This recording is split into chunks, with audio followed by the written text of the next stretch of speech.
자기 개발과 성공학의 대가라고 불려지는 지글러 박사가 뉴욕 지하도를 들어가려는데 한 거지가 큰 은행 건물 앞에서 볼펜을 손에 들고 구걸을 하고 있었습니다. 사람들은 지나가면서 바구니에 돈을 던져 넣었지만 볼펜을 가져가려고 하지는 않았습니다. 지글러 박사도 1달러를 바구니에 넣고 그냥 지나가다가 무슨 생각이 들었는지 되돌아가서 거지에게 아까 내가 1달러를 드렸으니 당신의 볼펜을 내게 주십시오.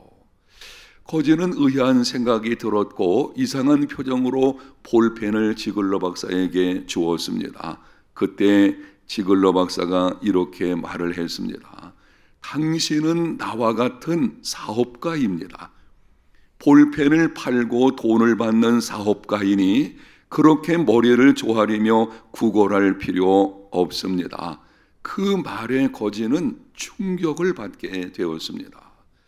내가 구걸하는 초라한 신세인데 사업가라니, 근데 그 말이 이 거지의 머릿속에서 떠나지를 않게 되었고 그때 생각을 바꿨다고 합니다.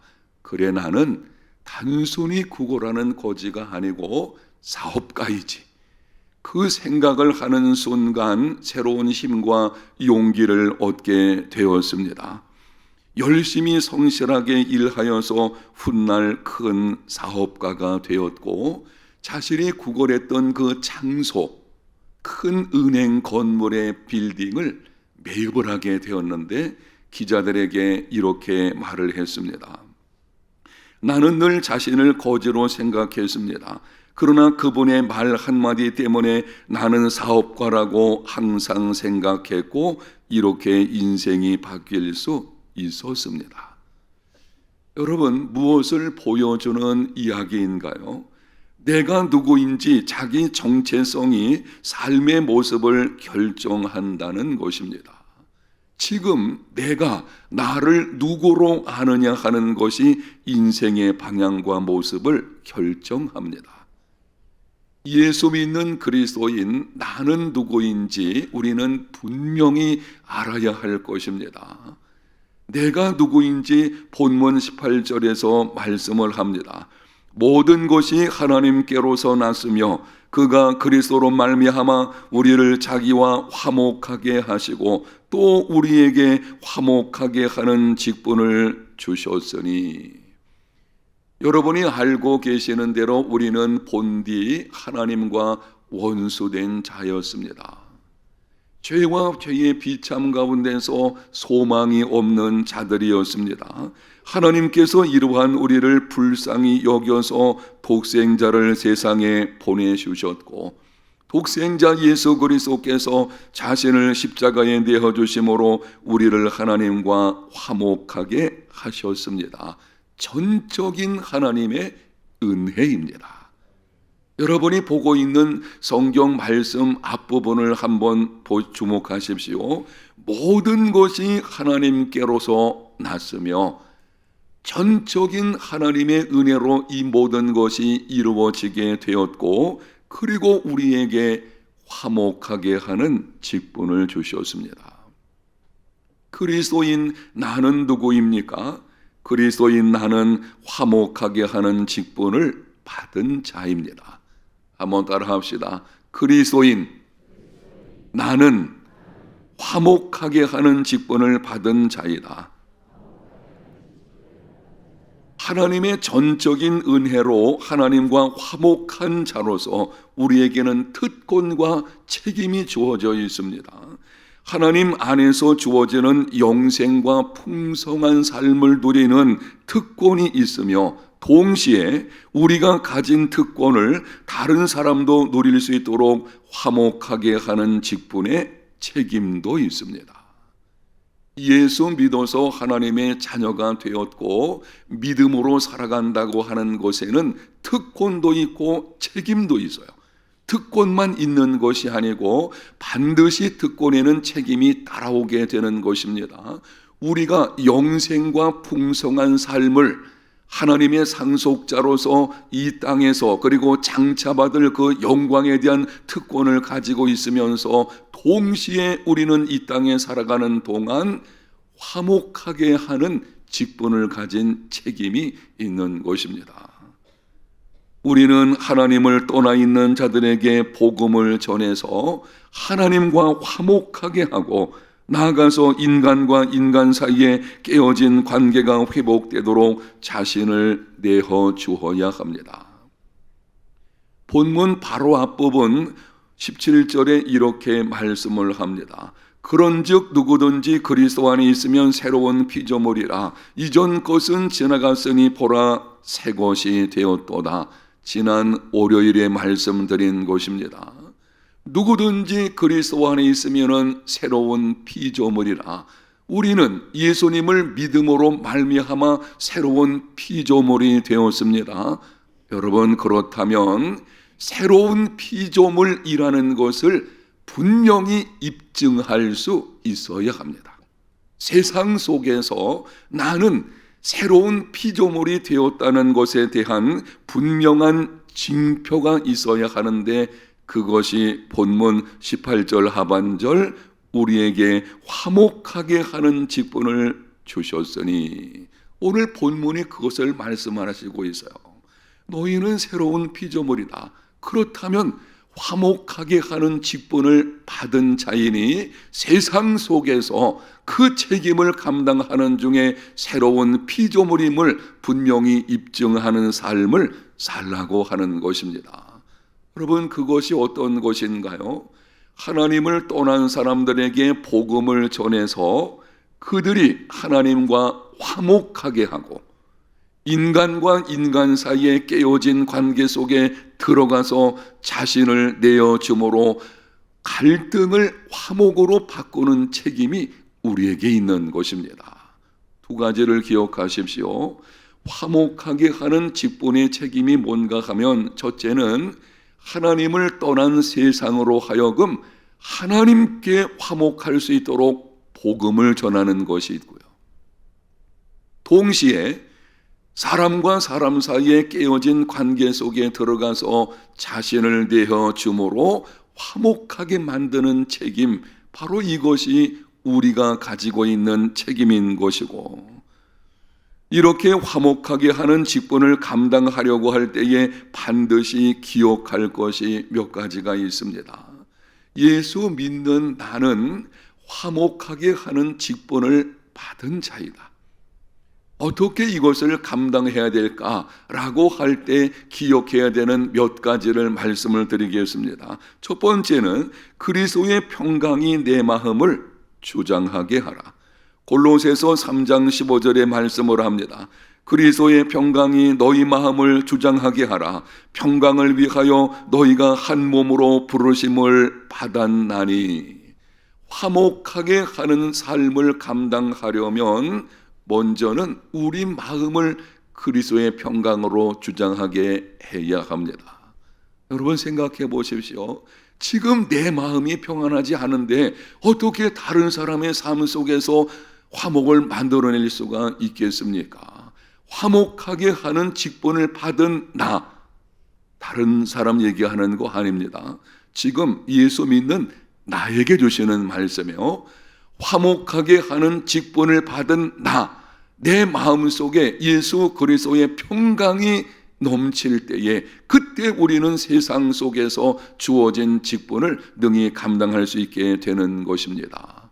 오늘 새벽에 기도하십시오. 하나님 아버지, 화목하게 하는 직분을 능히 감당하기를 원합니다. 나에게 그리스도의 평강으로 내 마음을 주장하여 주옵소서. 부유할 때이든지 가난할 때이든지 편안할 때이든지 곤고할 때이든지 그 모든 상황 속에서 흔들리지 않는 주님의 평강으로 내 마음을 다스려 주시옵소서. 아멘. 그 평강을 소유하게 될 때에 그때 우리는 화목하게 하는 직분을 감당해낼 수 있습니다. 두 번째는 한번 따라합니다. 거룩한 화평을 따르라. 한 번은 예수님께서 예루살렘에 올라가셨을 때에 성전에서 장사하는 자들을 다 쫓아내셨습니다. 큰 소동이 일어났습니다. 지금까지는 성전 안에서 아무런 일 없이 그냥 고요하고 평안하게 모든 것이 진행이 됐습니다. 그런데 예수님께서 오심으로 평화가 깨졌습니다. 사람들 사이에서 서로 간에 막 수군거리는 소리와 함께 예수님에 대한 적대 감정이 생기게 되었고, 이로 인해서 대립의 관계가 형성이 이루어지게 되었습니다. 평화의 왕으로 오신 분께서 어떻게 이렇게 하실 수가 있습니까? 당시 제사장들이 성전 안에서 매매하는 자들과 결탁을 해서 하나님께서 주신 거룩한 직분을 개인적 치부의 방편으로 삼는 무서운 죄를 범했습니다. 또한 이방인의 뜰에서 장사를 함으로 만민이 기도하는 집을 시장터로 만들어 버린 것입니다. 예수님이 성전을 정결케 하신 두 가지 큰 이유가 있는데요, 지금 말씀드린 것입니다. 다시 한번 확인해 드리면, 하나는 제사장들이 장사하는 사람들과 결탁을 해가지고 그 거룩한 직분을 개인적인 치부를 삼는 방편이 되는 이 심각한 죄인 것이죠. 동시에 이 사람들이 이방인의 뜰에서 장사를 했거든요. 그걸 허락을 한 것입니다. 그래서 만민이 기도하는 집으로 이방인들이 하나님께 나와서 기도할 수 있는 장소가 박탈당하게 된 것이고, 예수님은 이러한 상황을 보시고 분노하셔서 성전을 청결하게 하셨습니다. 예수님의 평화는 불의와 외식과 거짓과 차별을 용납하지 아니하는 평화입니다. 누가복음 23장 5절에 보게 되면 무리가 예수님을 빌라도에게 끌고 가서 이렇게 고소를 합니다. 무리가 더욱 강하게 말하되 그가 온 유대에서 가르치고 갈릴리에서부터 시작하여 여기까지 와서 백성을 소동하게 하나이다. 예수님의 죄명은 소동하게 하는 자였습니다. 공생의 기간 동안 예수님께서 가시는 곳마다 소동이 벌어졌어요. 평화의 왕으로 오셨는데 가시는 곳마다 소동이 일어나게 되다니 어떻게 그럴 수가 있겠습니까? 예수님의 평화는 불의와 외식과 거짓을 용납하지 않는 평화이기 때문입니다. 세상과 적당히 타협을 하며 불의와 거짓을 행하면서도 아무런 일이 없으니 안일하게 행하는 삶은 예수님의 평화가 결코 아닙니다. 심지어 예수님께서 이렇게까지 말씀을 하셨습니다. 누가복음 12장 51절, 내가 세상에 화평을 주려고 온 줄로 하느냐? 내가 너희에게 이르노니 아니라 도리어 분쟁하게 하려 함이로다. 아니, 예수님께서 평화의 왕으로 오신 것을 우리가 다 알고 있는데 예수님은 이렇게 말씀을 하셨어요. 내가 세상에 분쟁하게 하려고 왔노라. 도대체 무슨 말씀을 하시는 것인가요? 예수님은 불의와 거짓과 외식을 결코 용납하실 수 없다고 하는 것입니다. 여러분, 오늘날 세상의 진정한 평화, 화목이 이루어지지 않는 이유 중에 하나는 세상의 소금과 빛인 그리스도인이 평화라는 미명으로 불의와 거짓을 용납하기 때문입니다. 이건 우리가 피할 수가 없는 거예요. 세상의 소금과 빛으로 세상을 변화시키는 오늘 본문 말씀대로 화목하게 하는 직분을 우리에게 주셨는데 그리스도인들의 책임이 뭔가 하면 세상 속에서 이 직분을 제대로 감당하지를 못했다고 하는 것이죠. 평화라는 미명으로 불의와 거짓을 용납한 것입니다. 분명히 잘못된 줄 알면서도 내 편이라는 이유로 애써서 눈을 감기 때문입니다.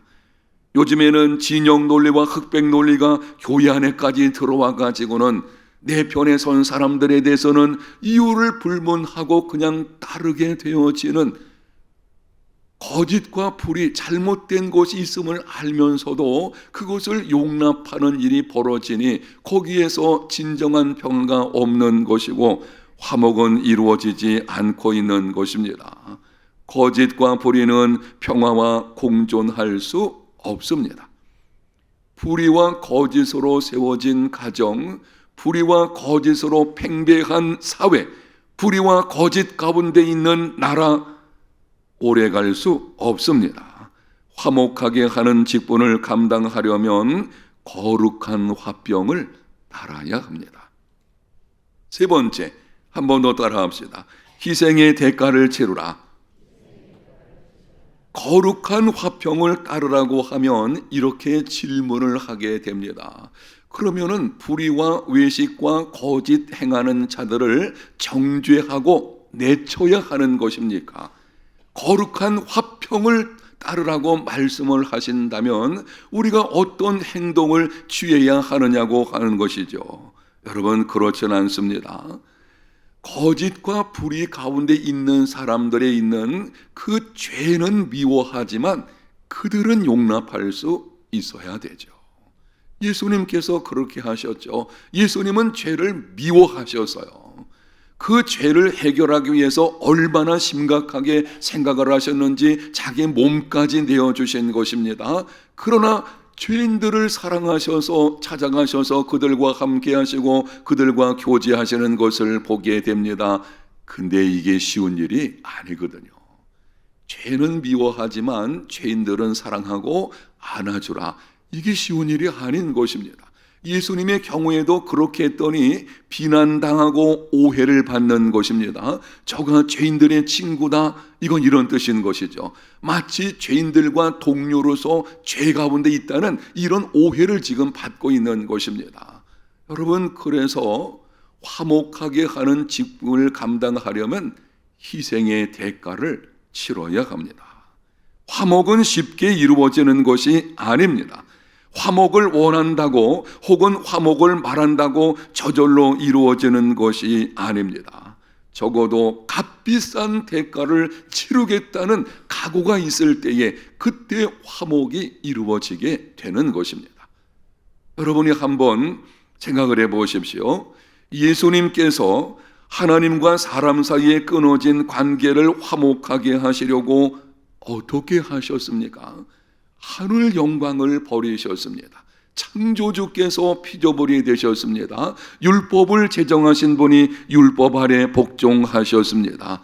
십자가에 달려서 죽으셨는데 나무로 만든 것에 달린 자마다 저주받은 죽음이니 저주받은 죽음까지 당하셨습니다. 화목은 희생의 대가를 치를 때에 이루어지게 되는 것입니다. 마가복음 9장 50절, 소금은 좋은 것이로되 만일 소금이 그 맛을 잃으면 무엇으로 이를 짜게 하리요? 너희 속에 소금을 두고 서로 화목하라. 너희 속에 무엇을 두고 화목하라고요? 소금을 두고 화목하라. 아니, 화목하는데 소금을 두고 하라. 이게 무슨 말씀을 하신 것입니까? 뻣뻣한 배추에다가 소금을 뿌리고 그 소금이 거기 들어가서 녹게 되면 그 배추가 어떻게 되어지는가요? 부드럽게 되어지죠. 뻣뻣하게 대립 가운데 있는 그곳에 소금인 그리스도인들이 들어가게 되는 것인데요. 소금과 빛에 관해서는 다음번 시간에 말씀을 드리게 될 것이고, 어쨌든 소금이 그곳에 들어가서 녹아져야만 비로소 화해가 이루어지게 되는 것이죠. 화목하게 하는 직분을 감당하려면 우리가 먼저 녹아져야 합니다. 내가 먼저 이해하고 내가 먼저 양보하고 내가 먼저 용서하는 희생의 대가를 치러야 되는 것입니다. 희생의 대가가 없이 화목은 이루어질 수가 없어요. 화목을 이루려고 한다면 그 사람이 가지고 있는 짐을 함께 나눠지는 것이거든요. 그래야 되는 것입니다. 나는 그저 아무런 상관없이 제3자 입장에서 말 몇 마디 한다고 거기서 진정한 화평이 이루어지는 거 아닙니다. 주님께서 하신 것처럼 죄는 미워하지만 죄인들을 위해서 그곳에 들어가서 자기를 내어주는 이 과정을 통해서 화목이 이루어지는 것입니다. 희생의 대가를 치를 각오가 있어야 합니다. 요즘은 예수 믿는 사람들도 희생하려고 하지 않는 시대가 되어버렸죠. 정말 하나님을 위해서, 다른 사람을 위해서 자신을 내어주는 희생이 있을 때에 그때 우리에게 주어진 직분을 제대로 감당하게 되는 것인데, 그냥 편안한 가운데 내가 원하는 것을 얻는 범위 안에서 섬기려고 하니 변화가 없게 되는 것이죠. 사랑하는 성도 여러분, 자금 우리나라는 극한 대립과 갈등으로 몸살을 앓고 있습니다. 여러분이 보고 알고 계실 것입니다. 나와 생각이 다른 말을 하게 되면은요, 정말 온갖 악담으로 인터넷에 댓글에 도배가 되어지죠. 이런 시대에 살아가고 있어요. 편가르기로 인해서.